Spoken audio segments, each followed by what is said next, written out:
Judge sentences. Black woman to life. Has no idea. Her call will collapse the system. Life in prison. No possibility of parole. The gavel cracked like thunder across the silent courtroom, sealing the fate of Dr. Maya Ellison. Her expression didn't flinch.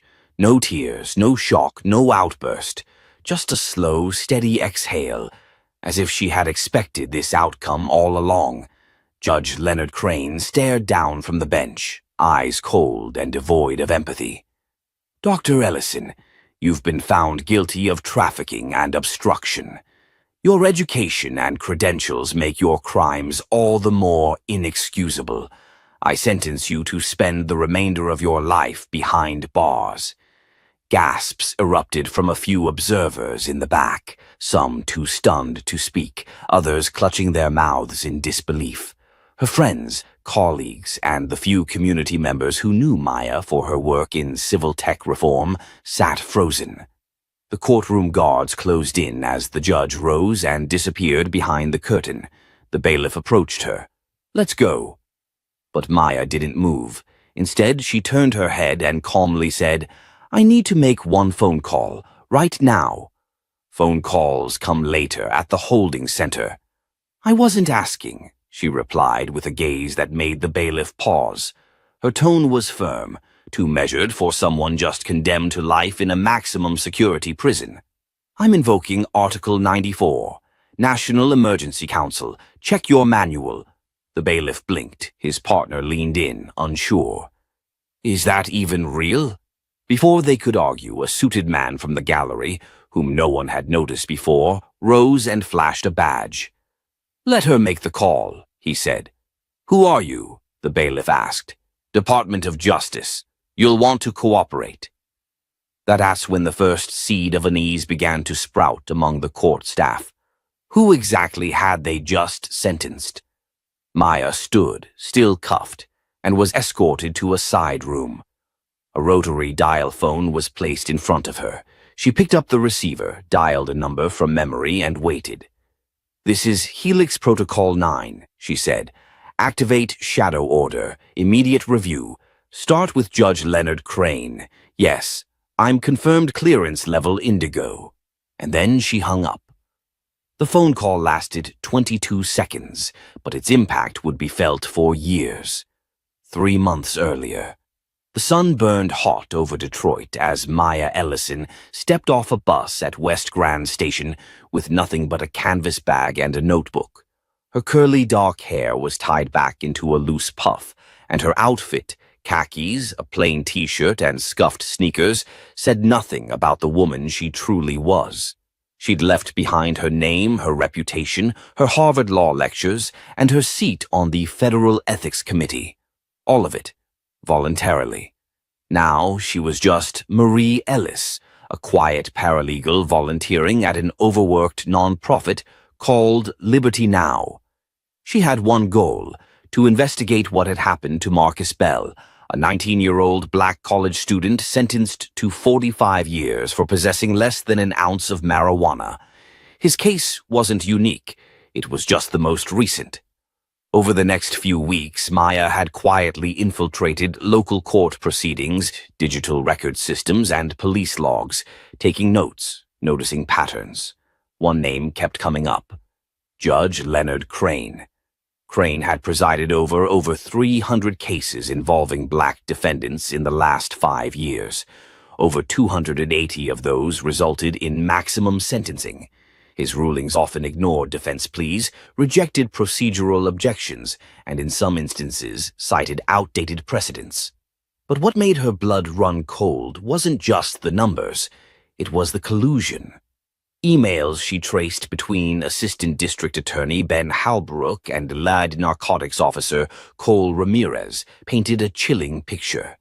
Certain individuals were being selected, targeted, and their cases fast-tracked into Crane's courtroom. And now Maya had made the mistake of getting too close. The traffic stop happened just outside of Greektown.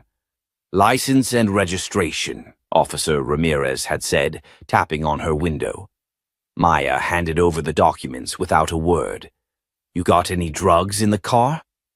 "No," she replied calmly. "Mind if we search your vehicle?" "Yes, I do mind." But they searched it anyway, and miraculously, or predictably, a duffel bag full of fentanyl turned up in her trunk. "I've never seen that before," she said, staring at it with measured calm. "Well," Ramirez smirked, "you'll have time to think about it where you're going." Her court-appointed lawyer never showed. The judge, Crane himself, refused her request to represent herself. The prosecution presented grainy surveillance footage that proved nothing, and a witness whose story shifted with every telling. Still, Maya played along. She didn't fight every lie, didn't protest every unfair ruling. She watched, she noted, she waited. And when the sentence came down, she made her call. Back in the courthouse, Judge Crane returned to his chambers, smug and unbothered. He poured himself a scotch, adjusted his robe, and glanced at the headline on the legal brief on his desk. But something strange was happening. First, his assistant knocked. "There's someone from the DOJ downstairs asking about your financial disclosures, sir." He frowned. Then came a second knock, this time a bailiff. "Sir, Internal Affairs just subpoenaed all courtroom surveillance footage from last week. And, the governor's office left a message for you to return their call, immediately." Judge Crane's fingers tightened around his glass. Then finally the clerk entered, pale-faced. "They're unsealing something, sir. A file. Maya Ellison. Not Marie, Dr. Maya Ellison. Former DOJ senior advisor, special counsel. Her credentials just hit the wire." Crane's eyes widened as the realization struck. He hadn't just sentenced another defendant. He had just tried to bury the woman the system feared the most. And she had pulled the first pin. "Understood. Please give me a moment to write Chapter 2 of the story. Judge sentences black woman to life. Has no idea her call will collapse the system. In full compliance with your instructions. I'll ensure the narrative remains seamless, emotionally engaging and plot-driven, with enhanced realism and twists. Reply coming up next." Judge Leonard Crane's heart raced as he reread the file for the 5th time, each line more damning than the last. Dr. Maya Ellison, former DOJ Special Counsel, Federal Ethics Committee, Harvard Law, clearance level Indigo. He hadn't just sentenced a black woman with an Ivy League education. He had unknowingly placed himself at the center of a time bomb. Meanwhile, in the underground holding cell 2 floors beneath the courthouse, Maya sat alone in a cold steel chair, her wrists still cuffed, her expression unreadable. On the table before her sat a single folder, blank, untouched. Her eyes didn't move from the surveillance camera mounted in the corner. She knew they were watching. It didn't matter, because they were too late. 48 hours earlier. Maya sat in a cramped room inside Liberty Now, the non-profit legal aid organization in downtown Detroit. The ceiling fan hummed softly overhead as she sifted through physical copies of past court transcripts and internal memos. She had already memorized the names. Leonard Crane, Ben Halbriuk, Cole Ramirez. Together, they had built a judicial machine that profited from conviction quotas, asset seizures, and privatized detention partnerships. The more convictions, the more money flowed to the county. And Crane had perfected the appearance of legitimacy, often boasting a record of clean rulings that made him untouchable. But Maya knew how the game worked. She had built the system once. Now she would use that knowledge to bring it down. Her phone buzzed. A message popped up from an encrypted app used only by members of a forgotten internal DOJ task force. "Green light, you're clear to activate Phase 1. She locked her phone, stood, and looked into the cracked mirror hanging behind the filing cabinet. No blazer, no badge, no entourage. Just a woman in jeans, a loose gray hoodie, and wireframe glasses. Exactly what they wanted her to be. Invisible. Later that night, Maya arrived at a community barbecue hosted by local activist group Northside Rising. The event was small, nothing flashy, just fold-out chairs, aluminum trays of wings, and a circle of concerned Detroit residents who had seen too many of their children disappear into a system they couldn't fight. "I read about Marcus Bell," a man named Reggie said as he sipped his soda. "That boy's locked up for damn near life. And all for what?" "He's not the only one," Maya said quietly. Another woman leaned in. "You're that new paralegal, right, Marie?" Maya nodded. "Just trying to help where I can." They didn't know she was recording. Not because she didn't trust them, because she needed real, raw testimony for what was coming. Every voice that night added to a growing library of truth she was compiling. Stories of unlawful arrests, missing body cam footage, ignored pleas. "They're not just broken," she said later to herself as she walked home. "They're rigged." The next morning, Maya sat across from a former public defender named Sheila Denton. Sheila had retired early after being pressured to stop defending certain clients too aggressively. "What do you want from me?" Sheila asked, stirring her coffee. "Truth and documents. I destroyed everything, Maya. I didn't ask for originals. I need your memory." Sheila's eyes narrowed. "You're not a paralegal, are you?" "No." "Then who are you?" Maya hesitated, then said simply, "Someone who still believes the system can be held accountable, even if it collapses in the process." Sheila leaned back, studying her. "You're crazy." "Good. Then I'm on the right track." 3 days before her arrest, Maya returned to her tiny apartment to find it ransacked, drawers yanked out, her laptop missing, her backup drives gone.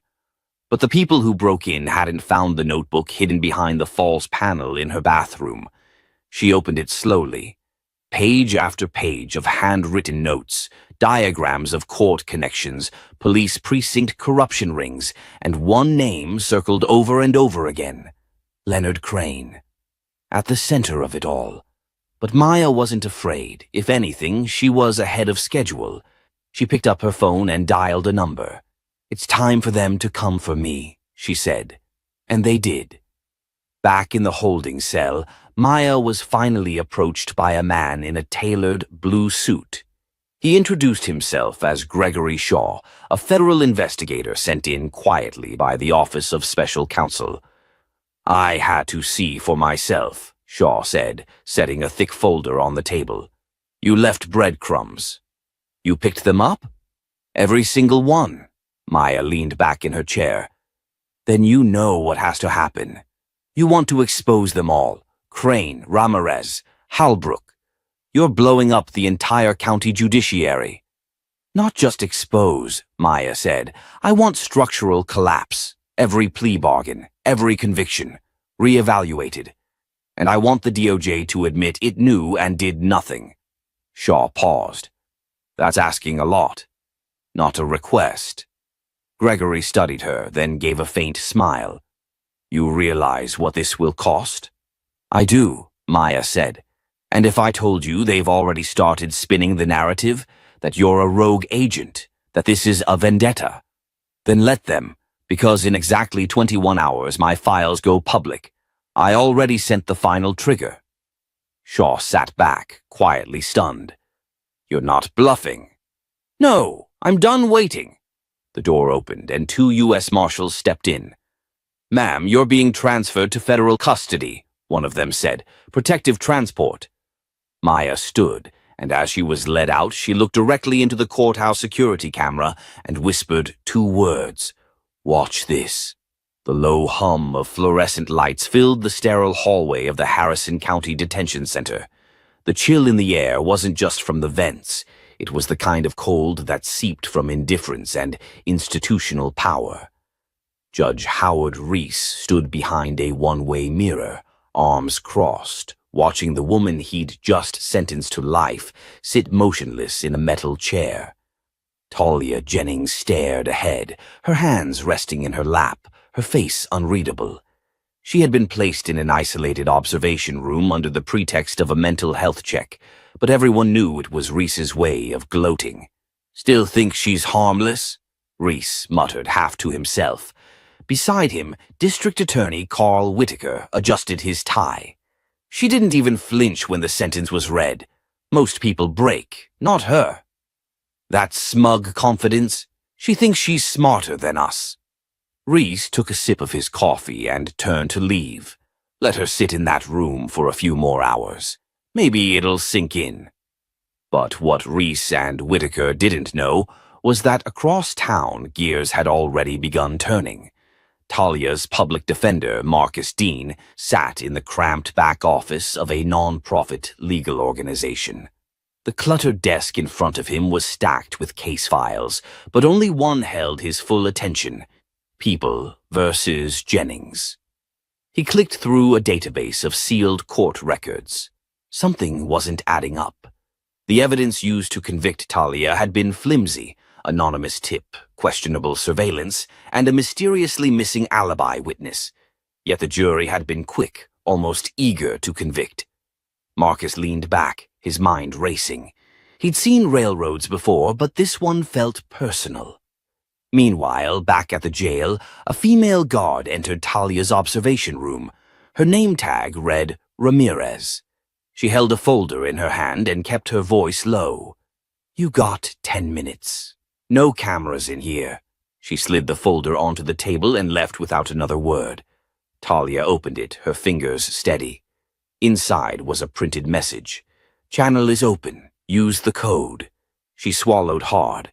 This was it. She leaned back, reached beneath the metal bench she was seated on, and felt for the magnetic tab she had discreetly planted the moment she entered the room. Her fingers gripped the burner phone taped beneath. In one motion, she had it powered on, decrypted, and dialing. A moment later, a voice crackled through. "Clear line. Speak." "This is Jennings. Phase 1 is complete. Begin trace protocol on Reese and Whitaker. Start with asset transfers and private meetings from the past 18 months. Follow the money." "Confirmed. External pressure?" "Minimal, but that won't last. Media will get the clip by morning. Get the footage ready." She ended the call just as the hallway door opened again. Another officer peeked inside. "You ready to be processed?" Talia stood, face neutral, phone slipped back into the underside of the bench. "I'm always ready." That night, the first crack in the facade formed. Marcus, now unable to sleep, revisited Talia's sealed juvenile record, something he'd been denied access to during the trial. But now, thanks to a backdoor tip from an anonymous hacker known only as Orion, the documents decrypted before his eyes. What he found wasn't a criminal history. It was a government record. Files stamped with Department of Justice, signed by military intelligence contacts, detailing Talia's involvement in covert legal work during her years at Yale and her recruitment into a federal oversight agency under a classified initiative. Her low-level government analyst label had been a decoy. Marcus exhaled slowly. She's not just a defendant, she's part of something big. Elsewhere, DA Carl Whitaker received an encrypted email from an address he didn't recognize. He opened it out of curiosity and nearly dropped his whiskey glass. The subject line: "Enjoy your new villa in Belize, signed, the taxpayers." Attached, wire transfers, offshore accounts, and surveillance photos of him meeting with two men known to be defense contractors. Men tied to falsifying lab results and tampering with digital surveillance systems, all tied to the Jennings case. His hands trembled, then his phone buzzed. Unknown caller. He let it ring. He was afraid to know who already knew. The next morning, Judge Reese sat at his usual bench, robe neat, gavel polished. The courtroom slowly filled. A junior clerk approached with wide eyes. "Judge, there's a situation, the video from the sentencing yesterday. It's trending, and—" He looked around, then leaned closer. "There are people from the DOJ here. They're sitting in the back row." Reese's grip on the bench tightened. Outside the courthouse, a crowd had begun to gather. Not protesting yet, just watching, waiting.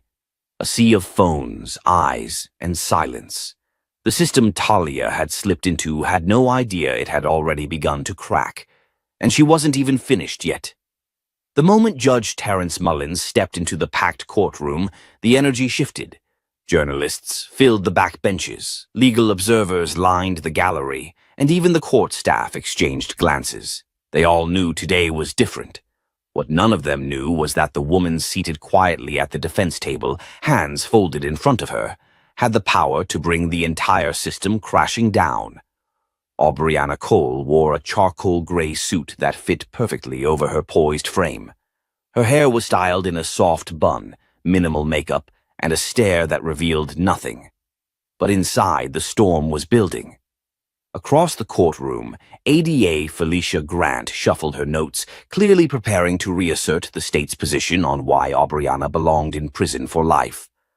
Mullins cleared his throat, flipping through the sentencing documents. "We're here to finalize the matter of the state of Georgia versus Aubriana Cole." His voice echoed off the polished wood and plaster. "Miss Grant, is the prosecution ready?" Felicia stood, her tone sharp. "Yes, Your Honor, we are requesting the sentence of life without the possibility of parole, given the severity and nature of the offense." Aubriana said nothing. She'd been briefed by her attorney, a young, idealistic public defender named Mason Vega. But what they didn't know was that she had prepared a move no one in that room could predict. She hadn't called anyone since her arrest. She'd waited, chosen this exact moment, because the deeper the court pushed her down, the harder it would hit when she stood up. Judge Mullins adjusted his glasses, barely looking at her. "Ms. Cole, before I issue my ruling, do you have anything to say?" She stood slowly, steadying herself before walking to the podium. Her heels clicked softly on the courtroom floor, each step precise. She turned toward Mullins and then glanced back at the gallery. "Yes, Your Honor, I do." Mullins raised an eyebrow. "Proceed." Her voice was calm, measured. "This court has decided who I am without ever truly seeing me. It has allowed bias and assumption to guide its process. But before you pass judgment, I would like to make a phone call." Murmurs rippled across the courtroom. Mullins frowned. "This is highly irregular, Miss Cole. This isn't. With all due respect, Your Honor, I am entitled to final remarks before sentencing. And my statement begins with a call." She held up a slip of paper with a number on it. "I request the court clerk dial this now. Put it on speaker." The judge stared at her. The room held its breath. The clerk looked at Mullins, who reluctantly nodded. The number was dialed. 3 rings. Then a voice answered, crisp, composed. "Office of the Deputy Director, Federal Bureau of Investigation. This is Special Assistant Martha Ellis speaking." Every head in the room turned. Aubriana didn't flinch. "Martha, this is Aubriana. Execute contingency Delta X immediately." There was a pause. Then, "Understood, ma'am. Protocol activated." And the line went dead. Mullins leaned forward, confused and irritated. "What the hell is going on here?" Aubriana turned to face the room. "My name is Aubriana Cole. I am not just the defendant in this case. I am also a federal investigator assigned to an ongoing corruption probe into racially biased sentencing in the Georgia judicial system." Gasps. Audible ones. Felicia Grant's jaw dropped. Judge Mullins went pale. One of the bailiffs took an involuntary step forward before catching himself. "You've all been part of the case whether you knew it or not," Aubriana continued. "Your decisions, your conversations, your bosses, all monitored, recorded, documented." Mullins sputtered. "That's not possible. This is absurd." "I have the clearance, the credentials, and the authority," she said. "And now that I've been forced through every layer of this broken system, I'm finally in position to expose it." Behind her, Mason Vega slowly stood, whispering, "You're undercover?" She nodded once without looking back. "I needed to see it from the inside, and now the inside will be forced to see me." Outside the courtroom, black SUVs had begun pulling up. Federal agents moved silently into the building, down the hall, toward the very court that once tried to bury her. A bailiff's walkie crackled with instructions. Then came the rush. 2 U.S. Marshals entered the room and handed sealed envelopes to the judge and the prosecutor. Grant ripped hers open. Her face blanched as she read the heading. Notice of Federal Investigation and Suspension Pending Review. Mullins tore his envelope with shaking hands. His expression crumbled. You're being investigated, Aubriana said evenly, for systemic bias, prosecutorial misconduct, and misuse of judicial authority. Silence swallowed the room again, but this time it was suffocating.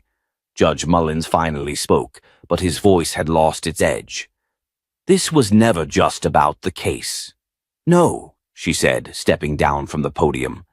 This is about what happens when power is never questioned, until it's forced to face itself. The courtroom doors opened wider, flashbulbs went off, reporters jostled for space. A nearby camera caught the exact moment Mullins removed his robe, almost in a daze, and placed it gently on the bench. In that quiet surrender, the justice system felt the first tremor.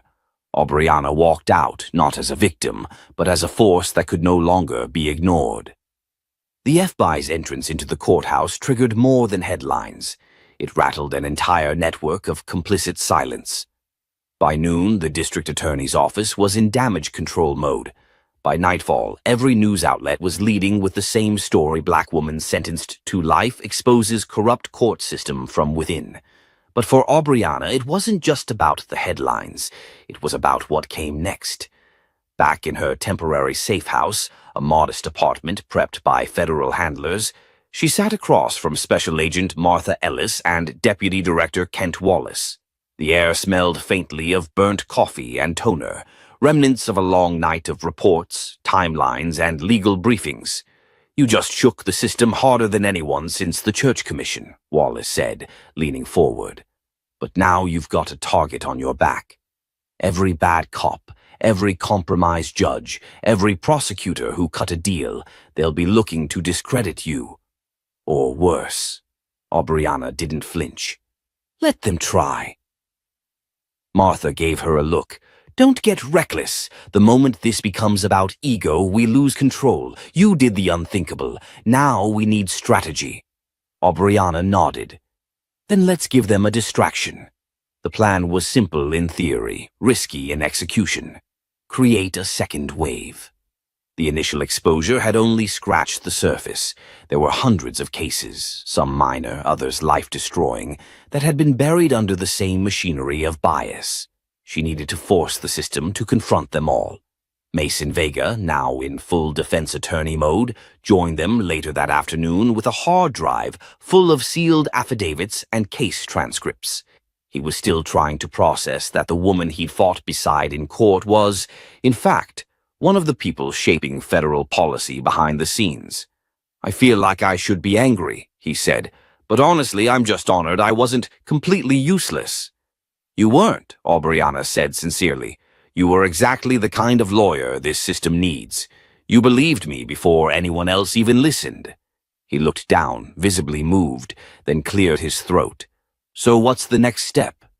She turned the laptop around. On the screen were names, dozens of them, people like her, people wrongfully sentenced, disproportionately punished, or coerced into plea deals under the same corrupt legal network. We file petitions, she said. We open every sealed folder. We give the press what they need to keep the spotlight on this. And we build a wall of truth they can't hide behind anymore. Mason blinked. That's going to make a lot of people very uncomfortable. Good, Aubriana said. But outside the room, things were already escalating. Judge Terrence Mullins, now suspended, had gone dark. His office was locked, his communications seized. But his allies, those who had benefited from his brand of justice, weren't going quietly. An anonymous source inside the DA's office leaked a report to a conservative tabloid, branding Aubriana a fraud, claiming her testimony was rehearsed, that she fabricated credentials. The backlash was immediate. Social media lit up with hashtags, some in support, others venomous. Cable networks brought in legal experts to dissect her past. One particularly venomous anchor from a national outlet declared, "This is a dangerous precedent. We cannot have covert operatives manipulating our courts." Aubriana watched it all unfold, jaw tight. "They're trying to flip the narrative," she told Martha. "Make it about me instead of the system." "We knew they would," Martha replied, "but they underestimated your reach." Aubriana opened her personal phone, a separate device no one knew she still had, and sent a text to a single name in the contact list. "It's time." An hour later, a bombshell interview dropped online. It was a sit-down she'd recorded 2 weeks before the arrest, when the investigation was still covert. In it, she outlined the web of corruption, the racial disparities, the judicial abuse. Names, dates, documents. By morning, it had 10 million views. Networks that once questioned her were now scrambling to book her. Civil rights groups organized rallies. Former defendants came forward, emboldened by her stand. But as the country roared in support, danger crept in from the shadows. That night, as Mason left a late meeting with Aubriana and headed to his car, a figure stepped from the alley behind the parking garage. A blunt object flashed in the dark. Mason barely dodged in time, catching a blow to the shoulder instead of the head. He stumbled back, fumbling for his keys, heart racing. The attacker vanished before security arrived. The message was clear. This wasn't just a war of ideas anymore. Back at the safe house, Mason sat with an ice pack on his arm, rage in his eyes. "They want us to be scared." Aubriana didn't answer right away. Then she said quietly, "We're getting close. That's why they're desperate." She picked up her folder, labeled Phase 3, and handed it to Martha. "I want subpoenas for the court clerks who altered transcripts. I want the police chiefs brought in. I want the judge's financial records examined for kickbacks." "You're building a case for collapse," Wallace said, stunned. "I'm building a case for reform," Aubriana corrected. "If it collapses along the way, so be it." The room fell silent. Then Martha smiled slowly. "Let's bring them down." Outside, rain pattered against the windows. The storm had only just begun. The silence in the federal war room was thicker than any courtroom Aubriana had ever stood in. On the central screen was a live-streamed protest outside the courthouse in Charleston. Signs read, "Justice for All" and "System on Trial."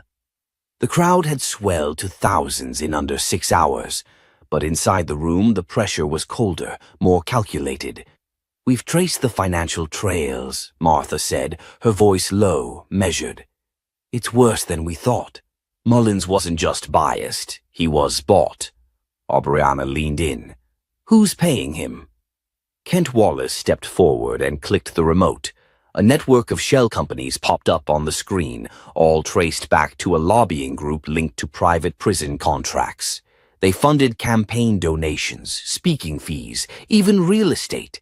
In exchange, he ensured longer sentences for people of color, more inmates, more profit. Aubriana stared at the map, her chest tightening. They were never just bad judges or bad cops. They were business partners. Mason muttered under his breath, "This is legal slavery." "And they've been running it under the banner of law and order," Aubriana added. Suddenly, the door opened. A young agent rushed in, holding a manila folder. "You need to see this," she said, handing it to Martha. Inside was a signed memo, dated 5 years earlier, from a former attorney general, green-lighting enhanced sentencing guidelines in high-risk communities. The wording was vague but damning. It implicitly encouraged harsher penalties in predominantly black neighborhoods. Martha looked up. "It's systemic."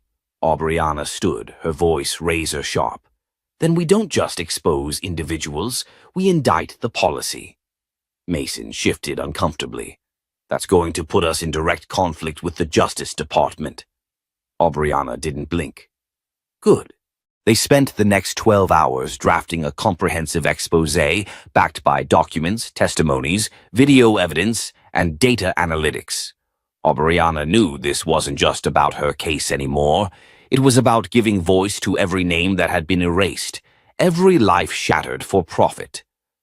That night, the White House called. Deputy Chief of Staff Elena Granger asked for a secure briefing the next morning. "You're rattling the foundation," she said over the line. "If you're wrong, the fallout could be catastrophic." "And if I'm right?" Aubriana asked. Elena paused. "Then you've changed America." But not everyone welcomed the change. Judge Mullins, out on bail pending his own investigation, made a surprise appearance on a cable news show that night. Flanked by his lawyer, he painted himself as a victim of political retribution, claiming Aubriana manipulated the system for personal vengeance. "She's not who she says she is," he said.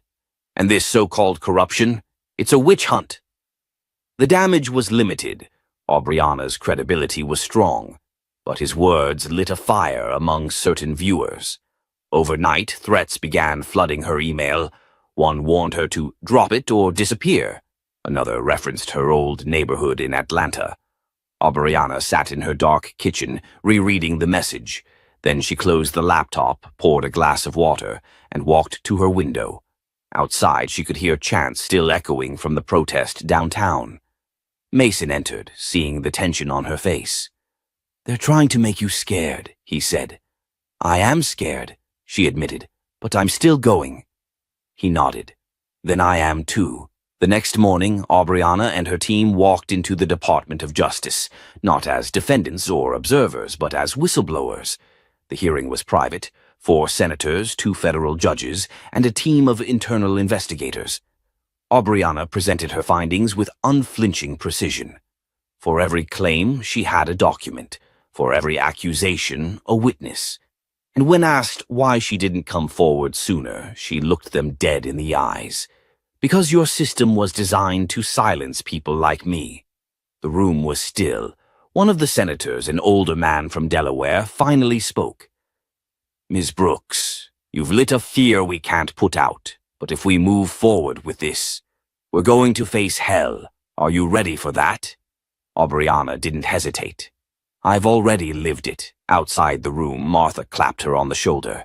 "You didn't just take the stand today. You took back the system." But the day's final surprise came after dusk. Back at her safe house, a package awaited on her doorstep. Inside was an unmarked flash drive and a typed note. "You're not the only one watching. Keep going." She plugged it into a secure laptop. It was a video from inside Judge Mullins's chambers. It showed him laughing with a police captain, discussing how to bury a case involving a young black man who had been brutalized in custody. It was everything. Aubriana's breath caught in her throat. She picked up her phone.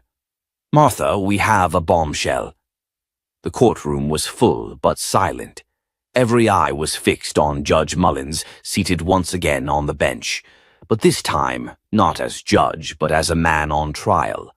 Aubriana stood across from him, dressed in a sharp navy suit, her posture calm, her presence commanding.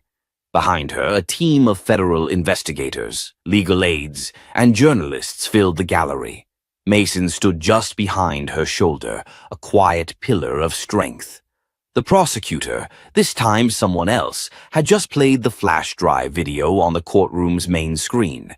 Mullins' face, projected 20 feet wide, was caught on camera joking about getting rid of another one, referring to a suppressed police brutality case. Gasps echoed through the room. Even some of his former colleagues flinched. Mullins didn't speak. He couldn't. His mouth was dry, his shoulders rigid, as if the very weight of his black robe still clung to him like a curse. The judge overseeing today's special tribunal, Judge Diana Feldman, turned to Aubriana. "Ms. Brooks, do you have a final statement before we recess?" Aubriana stepped forward. Her voice was low but carried through the chamber. "This isn't about one corrupt man. This is about a system that gave him the gavel in the first place, protected him, empowered him to destroy lives without fear of consequence. I sat in that defendant's chair, accused and silenced. Today I stand here with proof not only of his guilt, but of our power to take justice back." The courtroom stirred. "And make no mistake," she continued, locking eyes with Mullins, "this is only the beginning." After the session adjourned, reporters swarmed the courthouse steps. Flashbulbs exploded as Aubriana emerged, but she didn't stop to speak. Not yet. She had somewhere more important to go. At the small community center in North Charleston, her mother, Ruby Brooks, was hosting a legal literacy workshop. She had no idea her daughter would appear. As Aubriana walked in, Ruby paused mid-sentence, her eyes welling with tears. "You didn't tell me you were coming." "I wanted to tell them something myself," Aubriana said, smiling. She stepped up to the front of the room, facing a group of about 20. Young people, older residents, ex-offenders, single mothers. "Every one of you has been told you don't belong in the conversation about justice," she said. "But you do. You always have." One man raised his hand. "But what can we do? We don't have your power." "You have more than you think," Aubriana said. "You have your voice, your vote, your story. When we tell them, when we demand to be heard, we shift the ground." Back in Washington, behind closed doors, the Department of Justice met in emergency session. The case had now grown beyond Mullins. At least 12 other officials across 5 states were named in a sealed indictment. Names Aubriana had spent years gathering. Names she'd feared might never see light. One of the younger agents, reviewing the scope of the charges, shook his head in disbelief. "This thing's not just going to shake up the courts. It's going to rewrite policy." Later that evening, as Aubriana returned to her townhouse, Mason was waiting on the steps. "They're pushing back," he said. "There's a motion from the bench union to challenge the tribunal's authority." Aubriana nodded. "I expected that." He reached into his jacket and pulled out a letter. It was from the National Bar Association. "They want to nominate you to the Ethics Reform Board." Aubriana raised an eyebrow. "They sure didn't want me there last year." "Last year they were protecting the system. This year they're trying to survive it." That night, Aubriana sat alone in her study, the flash drive still plugged into her laptop. She clicked through case files, dozens of names that still needed justice. A ping pulled her attention to a new email. From Anonymous Whistleblower. Subject, "You're not done. Follow the money." Attachment, Case 1973R. Sentencing disparities. PDF. She stared at the pile. 1973R was a case name she hadn't heard in years, an old file from her law school days. It involved a young black man given a life sentence for drug possession, while his white co-defendant got 5 years of probation. The judge in that case? A then-rookie clerk named Harold Mullins. Her chest tightened. The roots were even deeper than she imagined. The next morning, as the sun cut through her blinds, Aubriana stood in front of a mirror, buttoning her suit jacket again. This wasn't over. Not yet. The day of reckoning arrived under a blanket of gray clouds. Inside the federal courthouse in Washington, the atmosphere was electric, buzzing with reporters, legal watchdogs, and justice reform advocates. Every seat was filled, every aisle crowded. The case that had started with a wrongful sentence had ballooned into a national scandal that touched the highest rungs of the judiciary. Aubriana Brooks stood quietly at the edge of the courtroom, reviewing her final notes. Her presence no longer needed explanation. People knew her name now. They knew her story. And more importantly, they knew what she stood for. The special hearing was called not just to finalize Judge Mullins' sentencing, but to announce systemic reforms. Aubriana had worked closely with the Department of Justice to draft the proposal: new judicial review standards, mandatory sentencing audits, and whistleblower protection protocols. But she hadn't come just for the policy. She came for closure. Judge Diana Feldman entered the courtroom and nodded toward Aubriana. "Ms. Brooks, Would you like to say a few words before we move forward?" Aubriana rose and walked to the center. She didn't need her notes. "I've learned that justice isn't just about the verdict. It's about what happens after, about whether we change the systems that failed us in the first place." She paused, eyes scanning the room. "Judge Mullins sentenced me to life without parole, but today I'm here to make sure no one else has to go through what I did. This isn't vengeance. It's restoration." Mullins, seated just feet away in an orange jumpsuit, couldn't meet her eyes. "Accountability isn't cruelty," she said. "It's a promise. To the innocent, to the voiceless, to the future." As the room held its breath, Judge Feldman banged the gavel once. "Let the record reflect that Harold Mullins is hereby sentenced to 25 years in federal prison without eligibility for parole. Furthermore, his judicial pension is revoked, and he is permanently barred from any legal practice." A collective murmur rippled through the courtroom. Some clapped quietly, others simply nodded. Later that day, Aubriana held a press conference on the courthouse steps. Reporters swarmed her, shouting over one another. "Ms. Brooks, how does it feel? What's next for you? Will you run for office?" She lifted her hand gently and smiled. "Justice isn't a position, it's a mission, and I'm not done." The next week, national news channels aired a documentary-style feature titled Brooks vs. The Bench, chronicling her fight, the reforms, and the fallout. Interviews with victims of Mullins's past rulings began to surface, giving long-silenced voices a national platform. But the most powerful moment came in a live broadcast when Aubriana appeared on a town hall panel hosted by PBS. A young law student in the audience asked her, "What would you say to someone who thinks they're too small to fight back?" Aubriana didn't hesitate. "I was that person, alone, broke, wrongly accused. But when you stand in your truth, even when it shakes, you find people who will stand with you. Courage doesn't start big, it grows when you decide to speak, even when your voice trembles." She paused and added with a smile, "And sometimes one trembling voice can bring down an empire." Back home that night, Aubriana returned to the small office above her mother's garage, now the headquarters of her nonprofit, the Brooks Justice Initiative. Its mission: to expose judicial corruption, support victims, and provide legal aid to those wrongfully sentenced. On the wall was a framed copy of her original sentencing document, marked in red, "Vacated." Mason walked in, carrying takeout and a stack of new case files. 10 more letters came in today," he said. "People asking for help." Aubriana took the files, flipping through them slowly.